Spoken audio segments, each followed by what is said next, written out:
Everyone wants to be a baller on the pitch, but most players waste their days with no plan. They train hard, but with zero direction. That's why they stay average. If you're serious about making it in football, this daily routine is your weapon. It's built for players like you, balancing school, stress, and ambition. This isn't about motivation, it's about systems. Wake up with purpose, train with intent, and sleep like a champion. Stick till the end, and I promise, you'll walk away with a game plan that 99% of players don't have. You've always been told that if you work on your basics, improve your football IQ, and get fitter, you'll reach the top. And yes, those things are important. But what if I told you there's one skill, one habit that almost no one talks about, and it could completely change your football journey? It's called journaling, and it's a total game changer. Most players don't do it, but the ones who do, they grow faster, train smarter, and understand themselves better than 99% of others. If you're serious about becoming a top player, this is one tool you need in your life. And no, it's not just about writing your feelings in a notebook like a diary. It's much bigger than that. It's about training your mind, something that most footballers forget to do. Here's how it works. Every day, after your match, your school game, your local tournament, or your academy training, just sit down, alone, quiet, close your eyes, and go back into the session. Ask yourself, what did I do well today? Where did I make mistakes? Was I focused or distracted? Was I nervous or confident? Did I take shots or hesitate because I feared making mistakes? Was my dribbling sharp? Did I lose the ball too easily? Now, take your notebook and write all this down, because here's what average players do. They train, they go home, they get on their phones, and forget everything. They repeat this cycle every day. No reflection, no tracking, no real progress. But smart players, the ones who reach the top, they review every session, they learn from it, and they use journaling to grow faster than anyone else. Let's say yesterday, you write in your journal, my first touch was weak today. I lost the ball too often.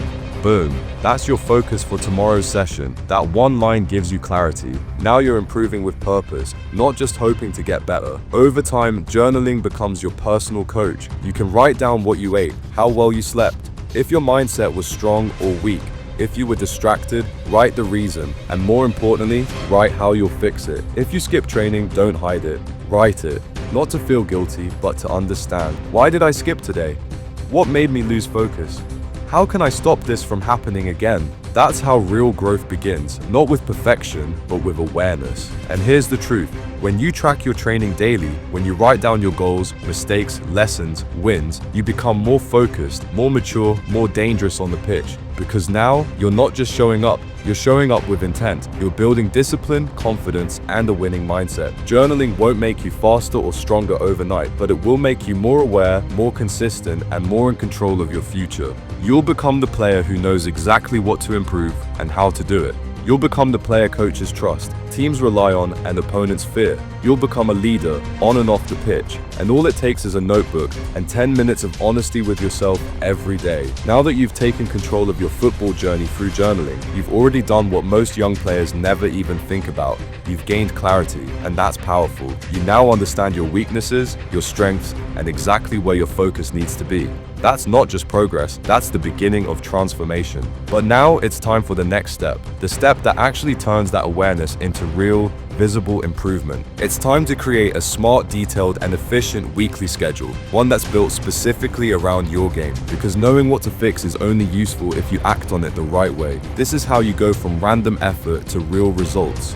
You don't need to train 8 hours a day like a machine. You just need the right 1 to 2 hours each day. The ones that are fully focused, fully intense, and 100% targeted at the exact areas that will make you a better player, fast. We're going to build a weekly schedule that works with your lifestyle, not against it. Every session will have a purpose. Every drill will be tied to something real. And the best part, you'll start to see results in weeks, not years. The week kicks off with a clear focus on your technical skills. We won't overload you with too many things at once. Instead of trying to do everything, we'll focus on doing a few key things really well. It starts with ball control, sharpening your touch, mastering the ball, practicing cone drills, and learning how to really feel the ball at your feet. You don't need a big field or teammates. Even a small space at home is enough, so no excuses. Just grab your ball, some cones or bottles, and your imagination. But before anything else, warm up properly. Many players skip this part and end up either injured or not training fully. Start with light jogging, dynamic stretches, and movement drills to prepare your body and mind. Then, begin dribbling freely in an open space. Don't overthink it. No need to focus on cones or defenders yet. Just let your body move with the ball. Try stepovers, rolls, turns, anything that helps you feel connected to the ball. After 10 to 15 minutes, set up some cones and weave through them using both the inside and outside of your feet. Add fast feet drills without the ball too. If you don't know any, look them up or ask me for a video tutorial. Then slow down and work on ball mastery. Take your time and focus on perfecting the basics. Next, head to a wall and practice passing. Pass and receive, look around before getting the ball, and control it with different parts of your foot. Do this carefully. After that, practice shooting freely. Don't worry about accuracy at first. Just get a feel for the ball and try different shots. Once warmed up, do some targeted drills. If you're a winger, set cones wide, cut inside, and shoot to the far post. If you're a striker, practice making runs and finishing. If you have a goalkeeper, great. If not, just focus on hitting the net. Keep this session short. 30 to 45 minutes is enough, but make sure it's intense and focused. Finish with a cool down. Walk, stretch lightly, and breathe deeply. Now that you've warmed up your skills, it's time to add speed and movement. Start again with a warm-up and light ball touches. Then set cones close together and dribble through them, gradually increasing your speed. Don't rush to full speed at first. Keep the ball close. If it drifts too far, you'll lose it in games. Always train like there's a defender chasing you, even if you're alone. Imagine someone trying to take the ball away. That's how you get better at controlling the ball under pressure. After the cone drills, do 15 to 20 minutes of sprints, short bursts, side-to-side moves, and quick starts, all with the ball. Sprinting without the ball is useful, but sprinting fast with the ball is what makes players like Mbappe unstoppable. Train to reach that level. After 2 intense days, give your body a break, but keep your brain active. This is your football IQ day. Grab a notebook and watch a full professional match. Don't just watch the ball, watch your position. Find a player who plays like you. Notice how they move when they don't have the ball, how often they look around, and what decisions they make after passing. Write down what you see. How do they find space? How do they help their team even without the ball? These details matter. You don't improve your game intelligence just by playing. You improve it by watching and thinking. If you do this every week, your decisions, positioning, and confidence will improve. Next, focus on your first touch and passing. One clean first touch can change everything. It gives you time, space, and confidence, so you have to master it. Start by passing the ball to yourself or a wall. Control it with different parts of your foot, not just the inside, but also the outside, sole, and instep. Then practice controlling the ball in the air. Kick it up and bring it down with your foot, thigh, chest, or shoulders. If the ball bounces away, stop and try again. Move between touches, don't stand still. This helps you play like in real games. Then do quick 1-2 passes, short, sharp, and accurate. If your first touch lets you down, don't ignore it. Focus on improving it. Now comes shooting day. Many players get lazy or random here. Don't be one of them. Warm up properly, no skipping. Start with one-touch finishes, then try long shots, then shots from tight angles. Use both feet. This is non-negotiable. You won't be dangerous if you can only shoot with one foot. Track your accuracy. If you miss, stop and think. Was your balance off? Did you rush? Then try again. Add dribbling before shooting. Don't just shoot standing still. Make it feel like a real game. End with a crossbar challenge. It's fun and builds accuracy. Cool down after. Now for your toughest day. If you have a real match, play with everything you've got. If not, create a match-style session. Warm up, do fast ball work, 1 versus 1 drills, and finishing under pressure. Push your heart rate up.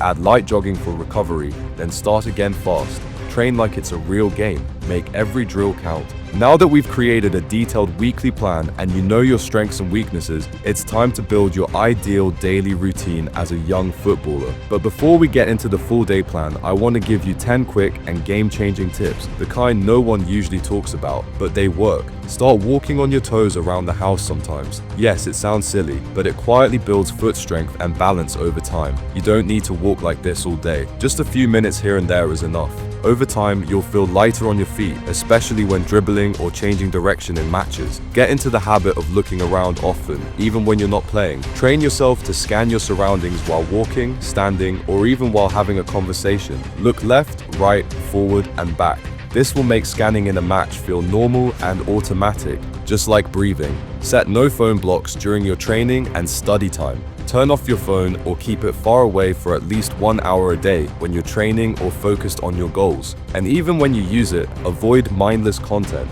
Instead, watch something that inspires you or makes you better. Discipline off the pitch builds smarter decisions on the pitch. Get 15 to 20 minutes of sunlight every single day. Sunlight isn't just for your skin, it boosts your mood, energy, and vitamin D levels too. Use that time to do stretching, juggling, yoga, or even ball mastery in the morning. The fresh air plus sunlight will make your body and brain feel more alive. Give yourself a mini challenge every single day. Something like, today I'll do 100 clean juggles, or today I'll only pass with my weak foot. These tiny missions keep training fun, especially on days when you feel lazy or bored. They help you build small wins, and small wins build confidence. Keep extra football gear packed and ready, always. Have a backup pair of socks, shoes, shin pads, and a jersey in your bag at all times. Also carry a water bottle in that kit. This shows that you're serious, prepared, and acting like a real athlete. One small item shouldn't ruin your entire session. Sip water throughout the day, not just during training. Dehydration doesn't just affect your body, it also slows down your brain and focus. So don't wait until you're tired. Keep sipping water in small amounts all day. It's one of the easiest ways to stay sharp. Now that you've got your full weekly routine and powerful daily tips, it's time to create your perfect day as a young footballer. Start by waking up early, but to wake up early, you need to sleep early. So go to bed and wake up at the same time every day. This builds rhythm in your body. After waking up, don't make the mistake of checking your phone first thing. Instead, wash your face with cold water to freshen up. Then step outside in the morning sunlight and do something light, maybe a warm-up, mobility work, some yoga, or juggling drills. You don't have to train super hard, just get your body moving and feel the energy of the new day. After that, have a clean and proper breakfast. Eat something that gives you real energy, not junk food. Then go to school. During school hours, stay hydrated and don't waste time on useless things. Use your breaks wisely, do a few stretches, or even try juggling if you're alone. If you're playing football during school just for fun, don't give all your energy there. Save your focus and energy for your real training later. But if it's an important match, go all in. Once you come back from school, take a short nap if you're feeling tired. Don't force yourself to train with a heavy or lazy body. After resting, complete any homework or assignments. That way, your mind is clear and you can fully focus on your training without stress. In the evening, train properly according to the weekly schedule, based on your position, goals, and weaknesses. Once your session is done, do a proper cool down, then head home and enjoy a clean, filling dinner. After dinner, start to disconnect from your phone at least 30 minutes to 1 hour before sleeping.